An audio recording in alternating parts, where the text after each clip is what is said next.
안녕하세요. 김모밀입니다. 저번 주에 제가 오늘 하루 어땠어? 라고 아이와의 소통하는 대화, 마음의 문을 여는 문장이라고 소개해드렸는데요. 여러분 한번 실천해 보셨나요? 사실 매일매일 못해도 상관없어요. 그리고 그냥 오늘 하루 어땠어를 기억하면서 습관이 될 수 있도록 계속 한번 본인한테 물어보고 글도 써보고 그리고 또 가족이나 다른 친구들한테도 오늘은 어땠어? 이번 주는 어땠어? 한 달은 어땠어? 이렇게 정리를 하는 차원에서도 활용하기가 좋습니다. 네, 그러면 두 번째 2주차에 대해서 말씀드리겠습니다. 오늘의 주제는 미안해 대신 그랬구나 라고 말해주세요 입니다. 무슨 말이냐면 저도 이제 하루에 한 번씩 이렇게 빠지직 하는 날이 있어요. 뭐 예를 들면 아이한테 뭐 빵이나 쿠키를 줬는데 아이가 막 돌아다니면서 이렇게 먹는 거예요. 아시죠? 이 바닥에 이렇게 질비하게 먼지보다 더 많이, 그것도 청소한 지 5분도 안 지났는데 열이 막 이렇게 점점 부글부글 올라오죠. 자, 그래서 그랬을 때 이렇게 차분하게 대하지 못하고 아이한테 결국 화를 내게 돼요. 야! 막 이러죠. 아니면 야 누구! 막 이러면서 이름 부르고. 네, 사실 뭐 뒤돌아서서 한 5초도 안 돼서 왜 그랬을까, 너무 과하게 화를 냈다, 내지는 아이가 생각보다 너무 놀라는 거예요. 그러면 이제 좀 되게 미안하죠. 자, 제가 아는 지인도 아침에 이제 된장국을 딱 끓였대요. 근데 첫째가 내가 좋아하는 된장국이야 이렇게 얘기를 한 거예요. 근데 둘째가 엄마 나 이거 싫은데 이런 거예요. 내가 이렇게 정성껏 기껏 만들었는데 그것도 아침에 아이가 싫은데 이러면 좀 많이 속상해요. 그죠? 거기까지 그냥 참았대요. 근데 이제 아침에 계란을 막 삶아서 애한테 줬는데 애가 계란을 식탁 밑으로 이렇게 계란 껍질을 까고 있었던 거예요. 그래갖고 이 엄마가 너무 짜증이 나서 야! 이렇게 얘기를 했는데 애가 이렇게 이렇게 울고 있었대요. 그래서 애가 소리도 별로 안 내고 우는 거니까 너무 또 안쓰러운 거예요. 그래서 첫째를 보내놓고 둘째한테 둘째야 미안해 엄마가 사과할게 이렇게 얘기했대요. 그랬더니 둘째가 어쩌고 저쩌고 얘기를 했겠죠. 자, 그런데 여기에서 가장 이게 우리가 조심해야 될 게 미안해라는 거거든요. 우리는 보통 누군가가 누구한테 이렇게 미안한 일이 있으면 꼭 미안해라고 얘기를 하죠. 근데 이 미안해 뒤에 숨어 있는 문장이 있어요. 자, 지금부터 그 미안해 뒤에 어떤 문장이 숨어 있는지 알려드릴게요. 기대해 주세요. 짜잔. 네. 자, 그냥 보통 미안해 하면 넘어가 이렇게 얘기할 수도 있잖아요. 그죠? 자, 그랬을 때 이 미안해의 타이밍이 굉장히 중요해요. 일단 다짜고짜 미안해 하면 안 돼요. 왜냐면 나는 기분이 나빠서 그 기분을 충분히 느낄 시간이 필요한데 상대방이 미안해 라고 해버리면 내 기분을 빨리 수습해야 되니까 뭔가 쫓기는 기분이 들어요. 다그치고.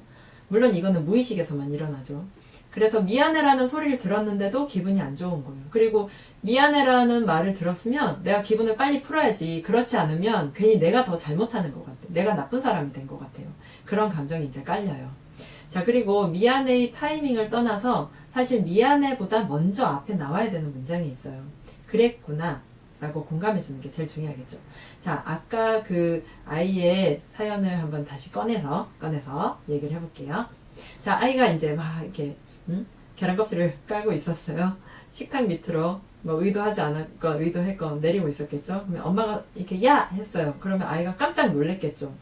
그랬을 때 엄마는 아이가 깜짝 놀랬다는 걸 분명히 알아요. 근데 엄마 눈에는 뭐가 보여요? 눈물이 먼저 보였을 거예요.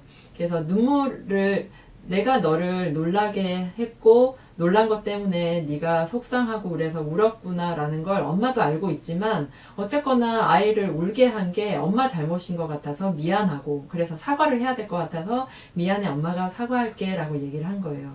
하지만 엄마 마음속에서 보세요. 이미 아침에 된장국을 끓여서 딱 차렸는데 아이가 싫다고 거절당했어. 한번 빠지직 했는데 참았죠. 그 다음에 아이가 달걀 껍질을 식탁 밑으로 내렸어요. 그때 터진 거예요. 뭐가 터졌냐면 이 된장국이 싫다고 했던 아이 말에 상처받았던 게 이 계란 껍질에 터진 거예요. 얹혀서 2배로. 자, 그래서 엄마가 정말 미안해야 하는 일일까요? 뭐 미안할 수도 있죠. 미안한 건 이제 속으로 생각하고, 아이는 어땠어요? 엄마가 이제 사과의 마음이 있으면 아이가 놀란 거에 대해서 먼저 사과를 하시면 돼요. 왜냐면 엄마가 소리를 질렀고 아이는 놀랐고 그 다음에 속상하고 놀라서 뭔가 억울한 게 있어서 울었기 때문에, 우는 거는 사실 여러 가지 이유가 있죠. 속상해도 울고 화나도 울고 아파도 울고 여러 가지 이유가 있으니까 운 거에 대해서 너무 이렇게 마음을 쓰지 마시고, 아이가 그 전에 했던 행동에 대해서 아무개야, 엄마가 아까 소리를 질러서 네가 많이 놀랐지. 그 다음에 엄마가 뭐 미안해 해도 좋지만 미안해보다 엄마도 많이 속상했어. 왜냐면 내가 그렇게 소리를 지른 건 갑자기 지른 거예요. 나도 모르게 소리가 나간 거죠. 그래서 내가 미안해 하기보다는 엄마도 소리를 지르고 싶지 않았는데 엄마도 소리를 지르게 된 거예요. 그래서 엄마도 사실 속상하잖아요.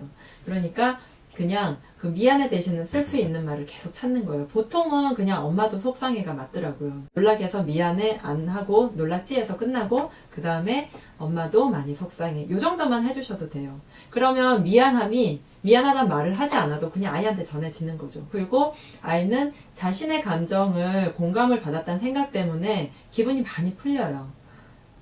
어떤 차이가 있는지 조금 느껴지시죠? 이걸 한번 해보시면 되게 많이 좀 아이의 반응이 다르다는 걸 눈치채실 수도 있을 거예요. 그래서 우리가 흔히 미안하다 아니면 뭐 죄송합니다, 미안합니다 이런 얘기는 수습할 때, 이성적으로 수습해야 될 때 그런 이제 사회관계에서는 많이 쓰는데요.